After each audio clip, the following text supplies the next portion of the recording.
Hi, my name doesn't matter right now. What matters is the night my father called me useless trash at my own graduation party. He told me to get out. While my stepbrother laughed in my face, my stepmother shoved a torn garbage bag into my hands, 2 shirts inside, and just like that, I was nothing. Homeless, starving, sleeping under a bridge. But then a man in a suit appeared and whispered, "Your grandfather left you everything. But there's one condition." I didn't know it yet, but that condition? It would uncover every lie they ever told me and destroy the life they built on my silence. Would you still call it a family if they spent years making sure you never knew what you were wanted? The night I learned I was disposable. I remember that night as if I'm standing just outside it, watching myself from a distance, not with nostalgia, with clarity. The house was full, louder than it ever was when I was growing up. Voices overlapped, glasses clinked. Someone had put out string lights along the back fence, the kind my stepmother saved for moments she wanted photographed. It was my graduation party. That's what the invitation said. Still, I moved through the living room like a visitor who had arrived too early or stayed too long. I nodded at neighbors I'd known since childhood. I shook hands with my father's coworkers, men who spoke to me politely, briefly, then turned back to him. He stood near the center of the room, relaxed, confident, accepting congratulations as if the achievement belonged to him. My stepmother floated nearby, adjusting plates, straightening chairs, correcting smiles before they slipped. She was good at appearances. She always had been. My stepbrother leaned against the kitchen counter, laughing too loudly, already telling stories about his own plans. People listened. They always did. I told myself this was fine, that this was how things worked now. I was over 30 when I learned how to name that feeling, but back then I just felt misplaced, like a coat hung on the wrong hook. The room quieted without warning. Not completely, just enough. My father's voice cut through the conversations, steady and unhurried. "Get out, you useless trash," he said. He didn't raise his voice. He didn't look angry. He said it the way someone announces a decision that's already been finalized, loud enough for everyone to hear, clear enough that no one could misunderstand. For a moment, my body didn't react. No heat, no rush of blood, just a tight pressure behind my ribs, like something heavy had settled there. Then my stepbrother laughed. Not a nervous laugh, not a surprised one. He laughed like he'd been waiting for the line, like it was the punchline he knew was coming. A few people shifted uncomfortably. Someone set down a glass a little too fast. No one spoke. My stepmother crossed the room and stopped in front of me. She didn't meet my eyes. She held out a torn garbage bag, the kind you use when you don't want to waste a good one. The plastic was thin. One sleeve from a shirt slipped through the tear, stretched and wrinkled. "That's all you need," she said quietly. Inside were 2 outfits. Nothing folded carefully. No shoes, no documents, no explanation. The bag sagged in the middle like it couldn't quite hold even that much. I didn't say anything. I didn't ask why. The room had already answered that. People avoided my gaze. A woman I'd known since grade school pressed her lips together and looked at the floor. Behind me, my stepbrother stepped closer to my father. He placed a hand on his shoulder, easy and familiar. It wasn't a gesture of comfort. It was a claim. That was when it landed.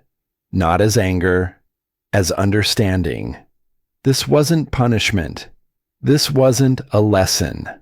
I was being replaced. I bent down and picked up the bag. The plastic tore a little more under the weight. The sound was sharp in the quiet, like fabric ripping during a ceremony. I felt nothing. Or maybe I felt too much and my mind shut the door. I walked toward the front hall.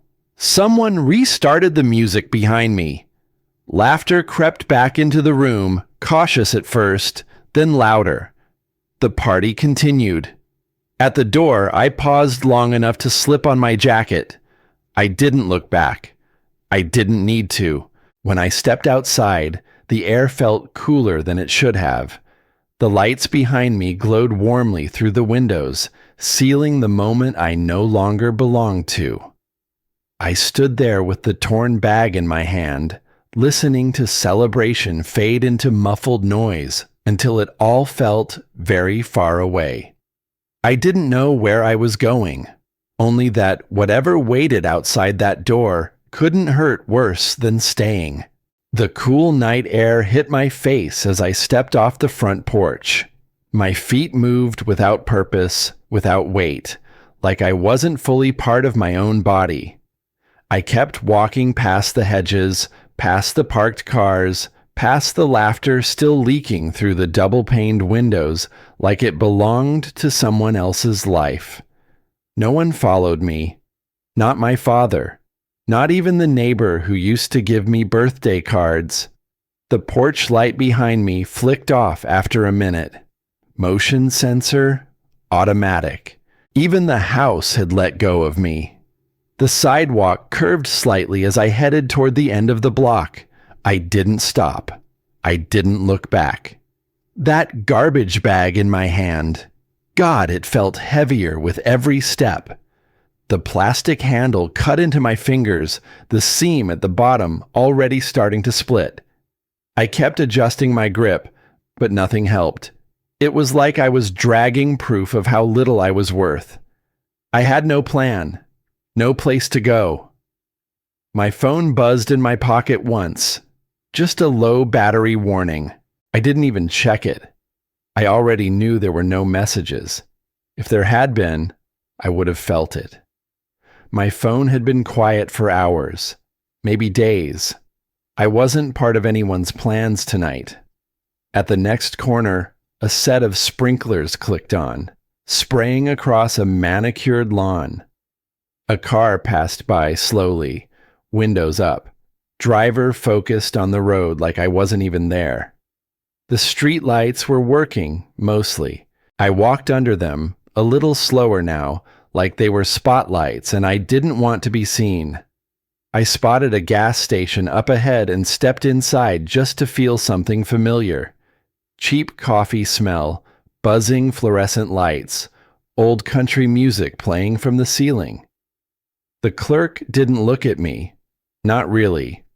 Just a glance, and then back to his screen. I nodded like I was going to buy something, but I didn't. The bathroom door creaked as I pushed it open. Inside, the mirror above the sink was cracked in the corner. I stared at myself longer than I meant to. My graduation shirt was wrinkled, untucked. The collar had a stain I hadn't noticed before. My face looked older than it had this morning. Or maybe just more obvious. Tired. Out of place. The bag sat on the floor behind me in the mirror's reflection. Pathetic. 2 changes of clothes shoved in like leftovers nobody wanted to wrap up properly. A guy walked in, saw the bag, saw me, and did a quick U-turn back out the door. That's when it clicked. I didn't look like someone who just walked away from a family celebration.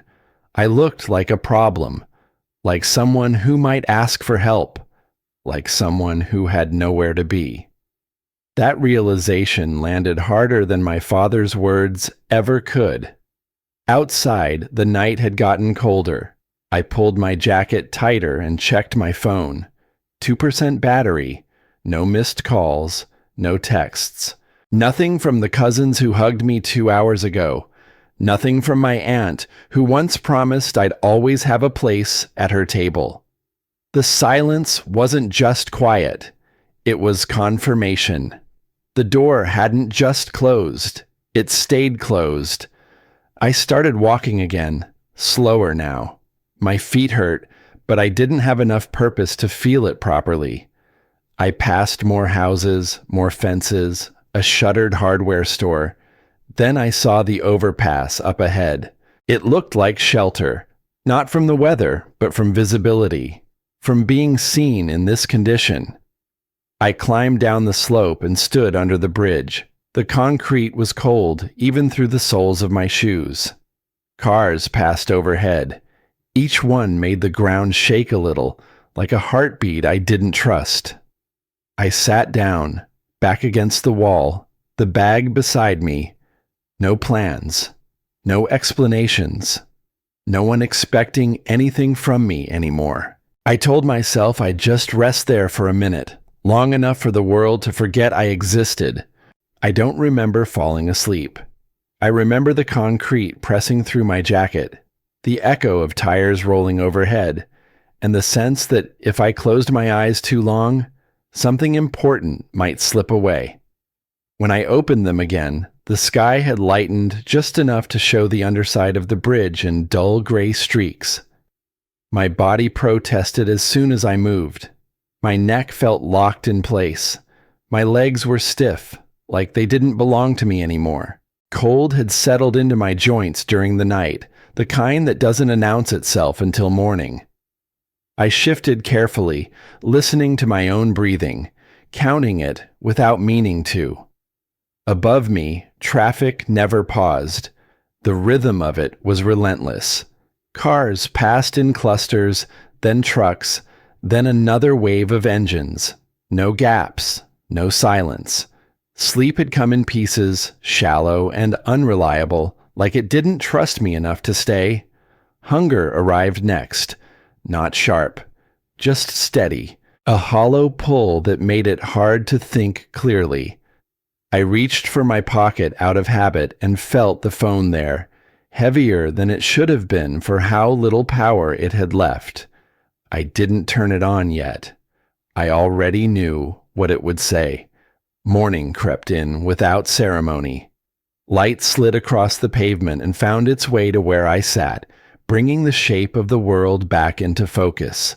Somewhere above, people were starting their day, doors opening, coffee brewing, radios turning on. None of it included me.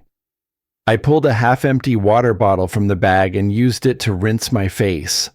The water was warm from the night before. I didn't complain.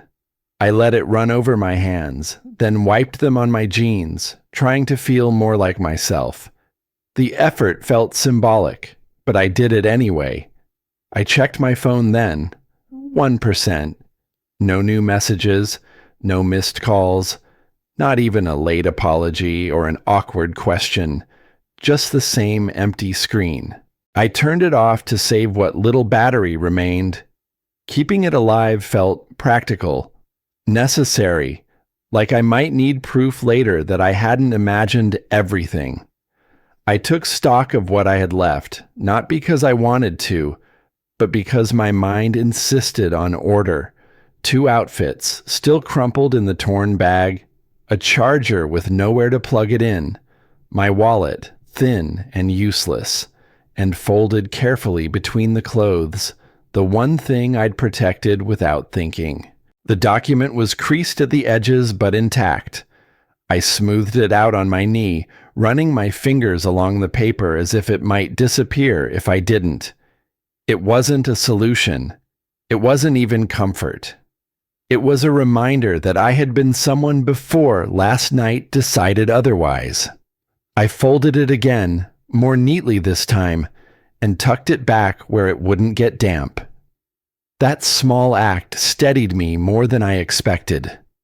I wasn't holding on to hope yet, just identity, just the refusal to let everything be stripped away at once. As the morning wore on, the space around me grew louder. More cars, the smell of exhaust, a horn somewhere above. I watched the shadows shift and tried not to think too far ahead, but the thoughts came anyway. Miss one meal. Miss one shower. Miss one safe place to sleep. I'd seen people like me before. Men sitting quietly on the edge of town, carrying their lives in bags that never seemed sturdy enough. I used to think there was a moment when it happened to them, a clear line they crossed. Sitting there, I understood the truth. It wasn't one moment. It was a series of small losses that added up faster than you could stop them. The fear didn't come with panic. It settled in like fog, dulling the edges of everything. I hugged my jacket tighter and leaned back against the wall, listening to the world pass above me without noticing. That was the moment I realized if nothing changed soon, I wouldn't recognize myself at all. I had been awake for what felt like hours, wrapped in the dull hum of cars above and the rhythm of my own breathing, when a voice reached me that didn't belong to the usual soundtrack of that overpass. I was midway between welcome and withdrawal from the world, neither hopeful nor hopeless, just too weary to care. I pressed my back against the cold concrete and closed my eyes for a moment, not to sleep, but to let the silence fill my head so I could pinpoint the sound that wasn't traffic. Your Calder Row. The voice was calm, quiet even, but in that stillness, it cut through the morning noise like a bell. My eyes shot open. I blinked against the weak light of dawn and looked toward the man's silhouette. That simple, clear statement was jarring, more so because it included my name and not someone else's. I sat up slowly, instincts on alert. When you've spent days iced out by family, recognition from a stranger is rarely good news. Suspicion rises like a defensive guard. I scanned his figure, trying to assess threat without giving him the satisfaction of knowing I was assessing him. He stepped forward just a little, enough to be seen without seeming like he meant to encroach on my space. He wore a suit, not that cheap sort of jacket someone might pick up secondhand. No. This was the kind of suit pressed neat enough that it seemed insulted by the gritty concrete under the bridge, and his shoes, leather, full, clean, stood out against the grit of gravel and last night's damp. A briefcase hung at his side, well worn at the edges, but clearly valuable. I couldn't help notice these details not because I wanted to, but because they contradicted everything about the world I had just fallen into. I straightened up all the way then, muscles protesting the sudden demand. "Who are you?" I asked, voice flat. "Name's Silas Brenner," he answered without glancing down at the briefcase. "I'm an attorney. I apologize for the setting, but I need to speak with you." I didn't have a response immediately. Too many questions crowded the small space between us. Why was a man in a suit in a place like this? Who sent him? Was this a scam? I had become wary of anyone who tried to help. Not after being thrown out of my own family's home. A car rattled overhead, followed by another. I looked at the road, blinked, and came back to him. "You got the wrong guy," I said. "I'm not interested." He nodded slightly, not offended. "Just matter of fact." "I wouldn't blame you for thinking that," he said. "But I likely have information you need to hear. And I came here because I thought this would be the most private place to do it." I crossed my arms, not because I was cold, though the chill clung stubbornly to my bones, but because I wasn't ready to be charmed, not when the world had just made it very clear that I didn't belong. He opened his briefcase and pulled out an envelope, crisp and professional looking, stamped with what might have been a law firm seal. I didn't move to take it. I just watched as he placed it on the ground between us. "I'm here about your grandfather," he said. That phrase landed strange and unexpected. My grandfather? I blinked twice. I hadn't heard that name in years, not since I was a kid, but hearing it now, spoken calmly, pulled something sharp into my awareness. He continued, cool and steady, as if revealing something monumental yet mundane all at once. Your grandfather left you an inheritance. I stared at him, doubt and disbelief warring in my mind. This was either a cruel joke or a setup, like those fake letters people get saying they won the lottery. But Silas didn't smile. He didn't give me an angle or a catch. He just spoke in that same calm tone. It's true, he said. Everything is yours. But there's one condition. And when he said there was one condition, my hands started shaking, and I knew walking away might be the last mistake I'd ever make. I didn't move at first. The words he just said, "There's one condition," settled over me like wet concrete. I'd learned not to react too fast in situations that smelled like trouble. And this reeked of strings. Still, something in me knew down to the gut, that I couldn't just walk away. So I nodded once, slow. "I'll listen," I said, voice rough from a dry throat. "But not here." He seemed to expect that. "There's a coffee stand up the block," he said, already shifting his weight like he knew I'd follow. "There's a bench near it. We can sit." I picked up my torn garbage bag, what was left of it anyway, and trailed behind him. We didn't talk during the short walk. The silence between us was tight, uncomfortable, but not hostile. Just unfamiliar. It was the kind of silence that comes when someone steps into your life uninvited and starts tugging at threads you've worked hard to keep knotted. The bench was shaded by a narrow tree, not much cover from the morning glare. I sat on the far edge. He remained standing for a beat, then sat too, briefcase still gripped like a shield. "Start talking," I said. He set the case between his shoes and opened it. No drama. No grand reveal. Just paper, files, legal tabs. The smell of clean ink and stiff cardboard hit me. The scent of something I hadn't touched in weeks, maybe longer. "Your grandfather, Walter Avery, passed away 3 months ago," he began. "His estate has been in probate since. You are his only direct biological heir." I blinked. That name, Walter. I hadn't heard it since I was maybe 9 or 10. My mom, before she left, used to mention her father when she was angry.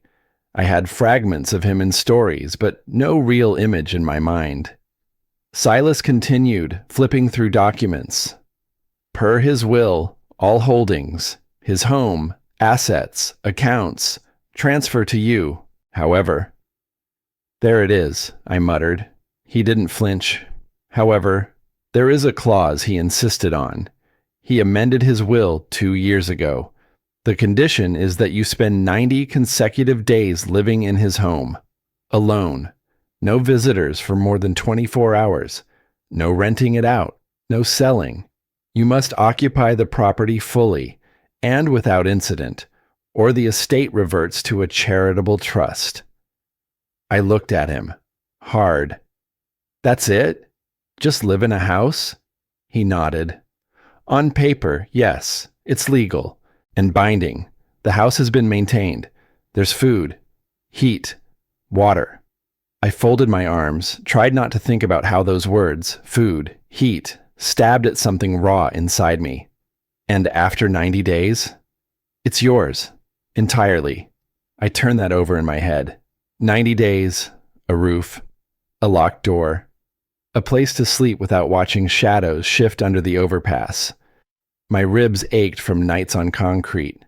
My skin itched from days without a shower. But I didn't say any of that. I didn't let him see it.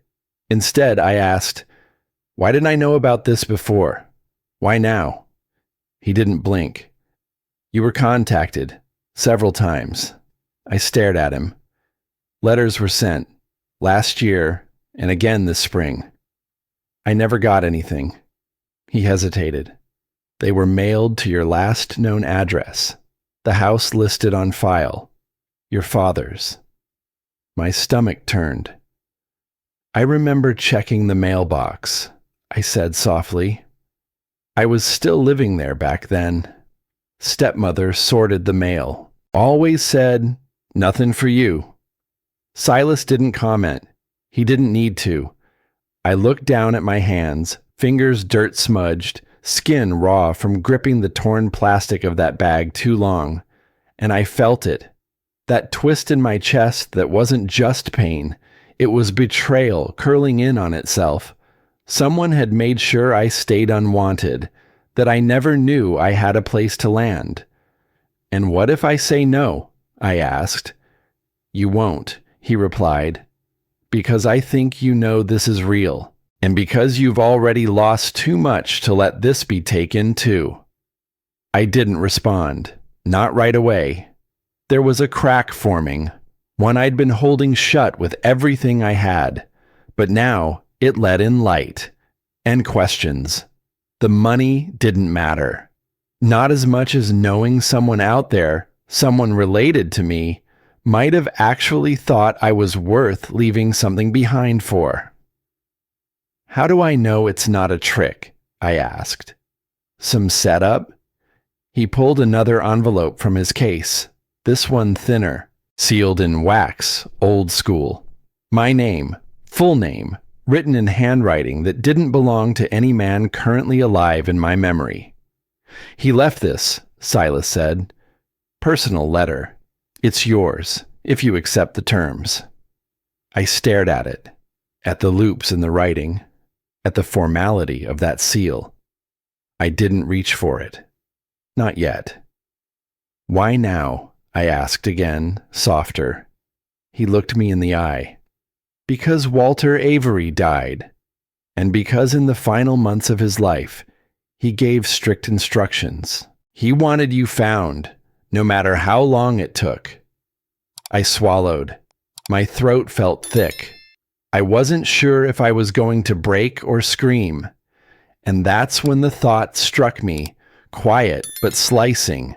If what he was saying was true, then someone had spent years making sure I never knew I was wanted.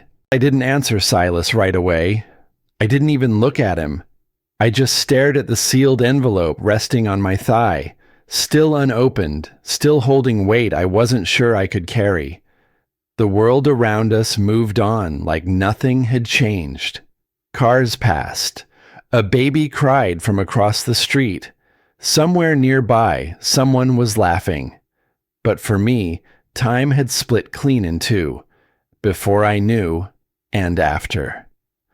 I leaned back against the bench, my spine stiff from nights spent curled on cold concrete. My hands rested on my lap, but they weren't trembling anymore. They were steady now, because in that moment, something inside me had clicked into place. Not calmly, not comfortably, but undeniably. This hadn't been an accident. The mail that never came. The silence I thought was rejection. The way my name was never mentioned after certain birthdays. It all began to reorder itself in my memory, like the time in high school when I asked my stepmother if I got any letters. She said, if they wanted to talk to you, they'd have called. Or the afternoon I found an opened envelope in the trash with my name on it, buried under paper towels and coffee grounds. When I asked about it, she'd shrugged and said, "Junk mail." And I believed her. I looked up slowly. "Can you show me?" Silas nodded. He opened his briefcase again, pulling out a slim folder with a neat label. Correspondence record, Avery Estate. Inside were scanned copies, photocopies of certified envelopes. My name typed clearly. The return address matching the law firm's. Postmarks dated 6 months ago, a year ago, even earlier. Each one had the same scribble across it in red ink. Not at this address. Return to sender. But I had been there. I'd still been living in that house. Did she sign for any of these? I asked, my voice flat. One, he said quietly. 2 years ago. He turned to the back page. A signature. I recognized it instantly. Sharp loops, a dramatic underline, her name. I nodded once. There was no outburst, no curse, just air moving in and out of my lungs like I was relearning how to breathe. Silas gave me space. He didn't press. That earned him some measure of respect. I finally asked, "And the will?" He handed me a separate document, thicker, legal print. My grandfather's name printed across the top in bold. Silas spoke while I scanned. Your grandfather amended the document 2 years before his death. He stated clearly that your father, your stepmother, or any family member acting on their behalf were to have no claim, no access, and no representation in his estate. He knew, I murmured. He knew what they were like. He suspected, Silas said carefully, and he made sure you'd be protected from interference. It wasn't generosity. It was defense. My grandfather hadn't just left me something. He'd built a legal wall around it, around me, and they knew. That explained the change in the house, the tighter rules, the way my father stopped including me in family conversations, how I was under his roof, but not really part of it. It hadn't just been distance. It had been intentional. My chest felt tight. I stood up without warning, pacing a few feet away. I needed air. I needed to feel something that wasn't betrayal pressing down like wet wool. I gripped the back of a bench, leaning over it. My breath came short, not panicked, just shallow, like grief trying to force its way out, but getting stuck somewhere between heart and throat. I kept thinking, they didn't just lie. They made sure I stayed broken. I straightened slowly, exhaled through my nose, and turned back toward Silas. I'm not calling them, I said. Not yet. He nodded. That's your choice. I want to know everything first. All of it. Every part they kept from me. You'll have access to the full file. I'll send digital copies and originals to the estate once you're there. I picked up the envelope again, the one with my name, my grandfather's handwriting. I still wasn't ready to open it, but I knew I would. Soon. It wasn't just about inheritance anymore. It wasn't about comfort. It was about reclaiming something I hadn't even known was stolen. That afternoon, I sat on the edge of that bench, file folders beside me, the letter still sealed in my lap.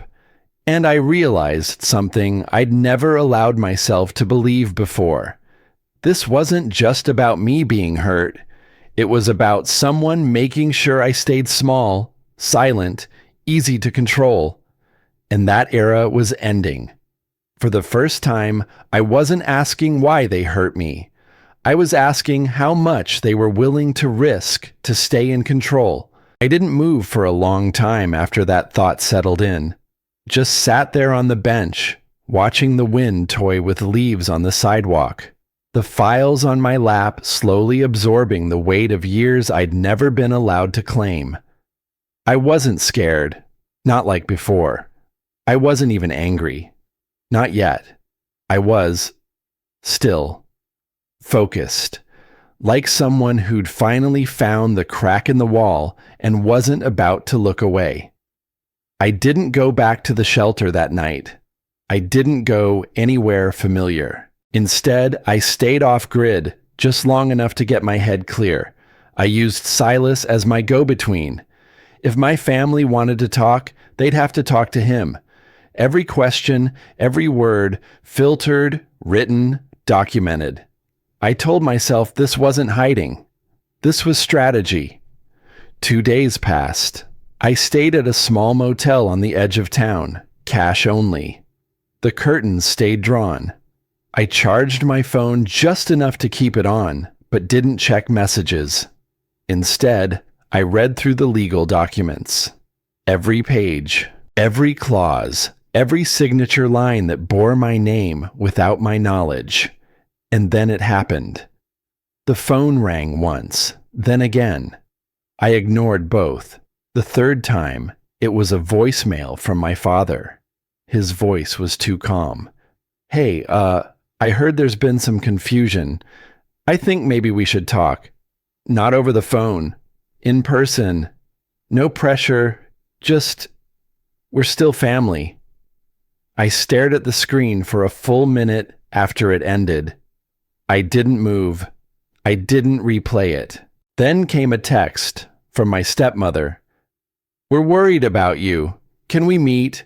Just talk. That's all." No one had been worried when I was couch hopping, when I was sleeping under bridges with a busted phone and empty stomach. Nobody had sent texts then. Nobody had called. Funny how quickly concern shows up when power starts slipping away. I typed a message to Silas. "All communication goes through you. No direct contact." He responded a minute later. "Understood. Will continue to manage all incoming." I could have justified meeting them, could have said I needed closure, could have pretended it was for peace, but deep down, I knew I wasn't ready. More importantly, I didn't owe them that. Not yet.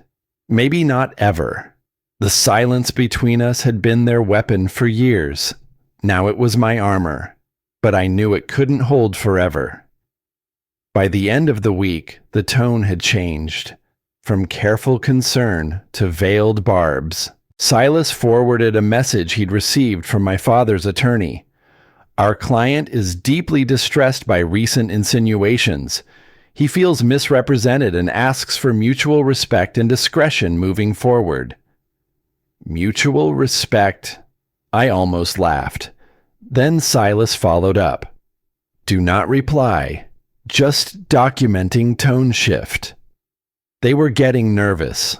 That much was clear. And when manipulators get nervous, they don't apologize. They escalate. A second letter arrived at the motel. No return address. Just my name, handwritten. I opened it with caution. Inside, a single sentence, typed in 14-point font. "You don't know the full story, and it's not too late to come home."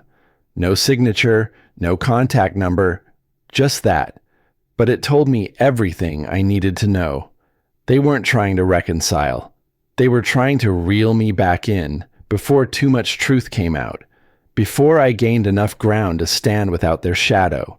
I stared at the paper for a long time, then folded it carefully and slid it back into the envelope. It was around midnight when I finally let myself feel something. I stood outside the motel, hoodie pulled tight against the breeze. The street was empty except for a flickering streetlight and a dog barking in the distance. I pressed my hand against my chest, not because it hurt, but because I could finally tell what part of me had been waking up. Resolve. It came not like a roar, but like a whisper, steady and cold. I wasn't going back, not out of guilt, not for peace.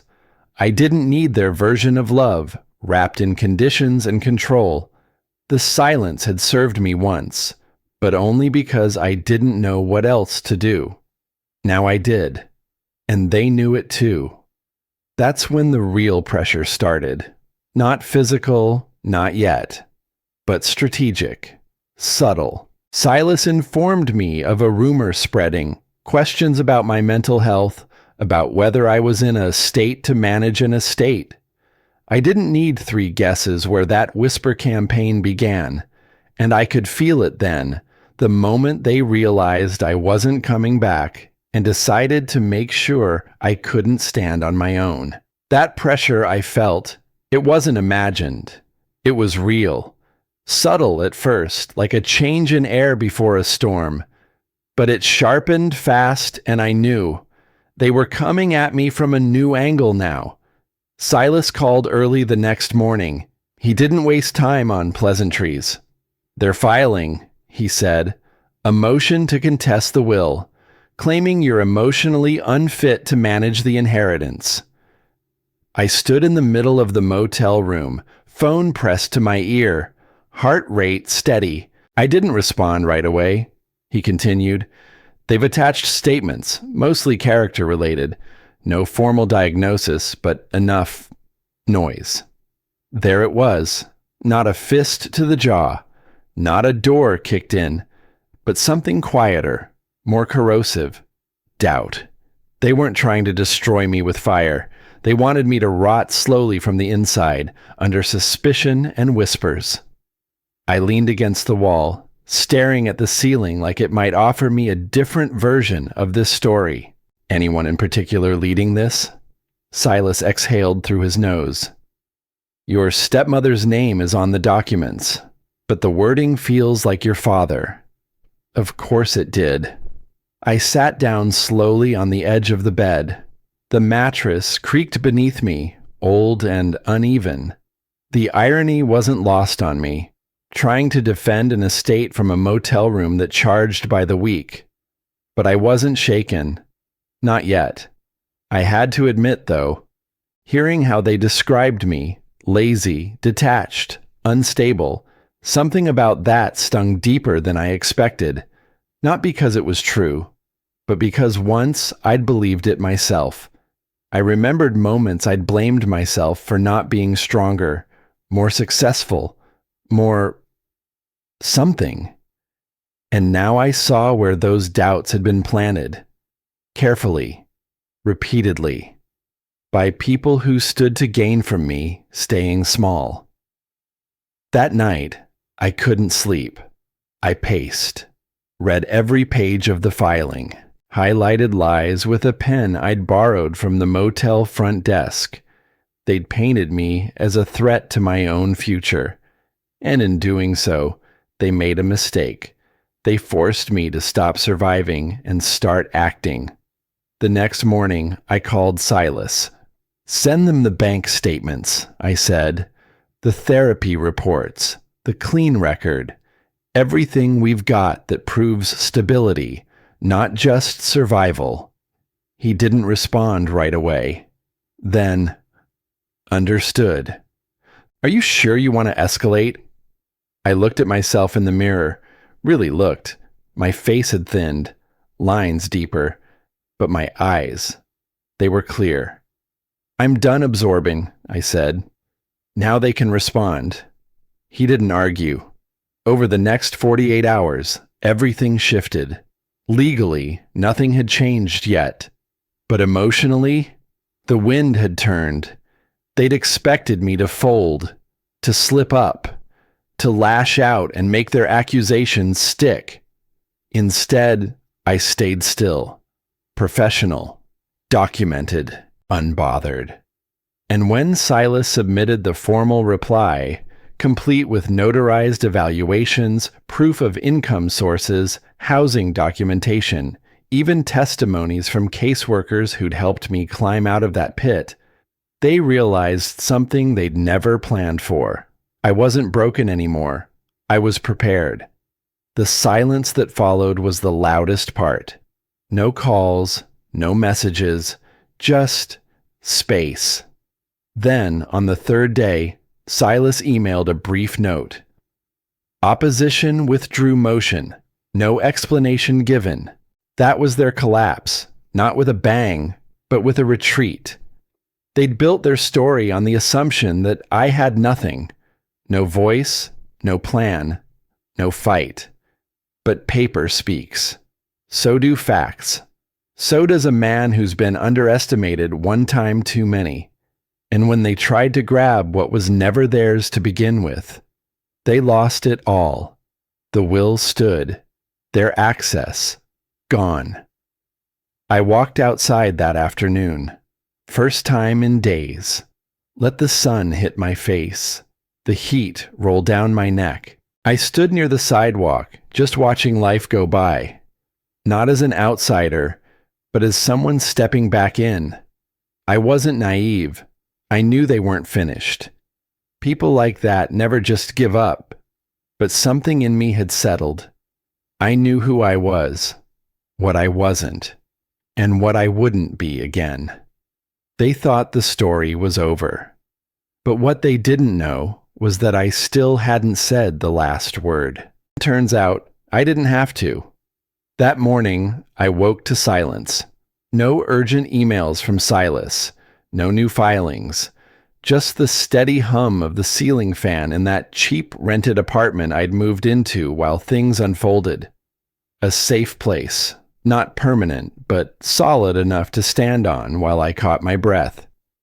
Coffee brewed slow in the kitchen, the cheap kind, bitter, honest. I poured a cup, sat down by the window, and waited. For what? I wasn't sure. Maybe for a sense that it was really over.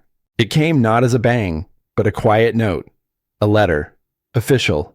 Sealed. From Silas. I opened it slowly.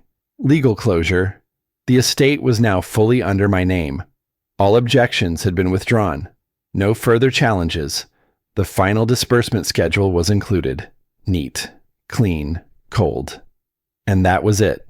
No headlines. No courtroom drama. No teary reconciliations. Just a clean page. I stared at it for a long time, then folded it back up and placed it on the table like something sacred. I didn't cry. Not because I didn't feel anything, but because I'd already done all the grieving. Not for the money, not even for the years lost, but for what could have been, for what a real family might have looked like if truth hadn't been buried under pride, fear, and control. Later that day, I walked 2 blocks to the post office. I had one final errand, a quiet one. I mailed back a box, nothing fancy. Inside it, a few things I'd found in the old storage unit Silas helped me access after the paperwork cleared. A family photo, an old birthday card, one of Dad's cufflinks I'd found wrapped in a sock. I didn't add a note. I wasn't interested in sparking a new war or reopening old wounds. I just didn't want to carry what wasn't mine anymore. Let them decide what to do with it. By evening, I returned to the apartment, switched off my phone, and sat in stillness. It was strange how peace doesn't come with music swelling or lights dimming. It just settles in like dust when no one's stirring it up. And that garbage bag, the one I'd been dragging through the beginning of this story, I hadn't forgotten it. It was long gone now. Tossed, sorted, burned in pieces, if I'm being honest. But I remembered every item I'd once thought I needed to hold on to. Scraps of shame, torn up trust, misguided hope. Now, what I kept fit in a single drawer, the will, my ID, a journal Silas had gifted me, and one photo. Me, alone, standing outside that old lawyer's office the day everything shifted. I wasn't smiling in it, but I looked real. I looked like someone who had chosen his own name again. I thought once that forgiving them might mean letting them back in, but I've learned something more powerful since. Forgiveness doesn't need to come with a key to the door. Sometimes it's enough to simply stop carrying the weight of what they did. No calls came from them after that. No, we're sorry. No, we were just scared. Just the echo of the silence they had once used to keep me small, and now I used to keep myself free. And that was the last twist. Not revenge, not some Hollywood ending where I tell them off in front of a judge. Just this: I didn't need to explain myself anymore. The truth didn't need my voice to stand. It had the law. It had documents. It had years. I didn't shout it from rooftops. I didn't post it online. I just lived it. In quiet. In dignity. in the spaces they never thought I'd survive long enough to claim. It's funny how people expect a story to end with applause. Mine ended with something better. Breath, stillness, space, and me, still standing. I didn't walk away with their approval, but I walked away with my name intact, and that was enough.